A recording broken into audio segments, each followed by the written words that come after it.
শুধু মেয়েরাই সাজগোজ করবে এটা ঠিক নয়।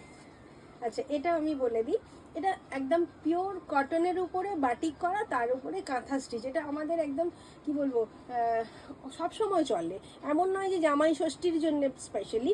এটা আপনারা জামাই ষষ্ঠীতেও দিতে পারেন, খুব গর্জিয়াস, খুব সুন্দর। আমি দেখিয়ে দিচ্ছি, এটা 1995 ডিজাইনটা দেখা যাবে। আচ্ছা, ফ্রন্টে একটু ডিজাইনটা দেখিয়ে দিই। এটা পুরো কাঁথা স্টিচ বসানো রয়েছে, দেখে নিন। কাঁথা স্টিচকে বাটিকের সঙ্গে মিক্স ম্যাচ করে বানানো আছে, খুবই সুন্দর দেখতে। কালার যারা একটু লাউড কালার, ব্রাইট কালার পছন্দ করেন তারা এটা পিক করতে পারেন। আর ডিজাইনটা খুব নর্মাল একটা ডিজাইন, কিন্তু তার মধ্যে আমাদের হ্যান্ড ক্রাফটেড একটা টাচ রয়েছে।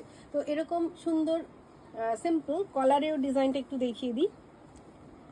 কলারে দেখুন, ব্যাকতে মানে ক্যামেরাতে যতটা দেখানো যায় চেষ্টা করি, একটু দেখে নিন।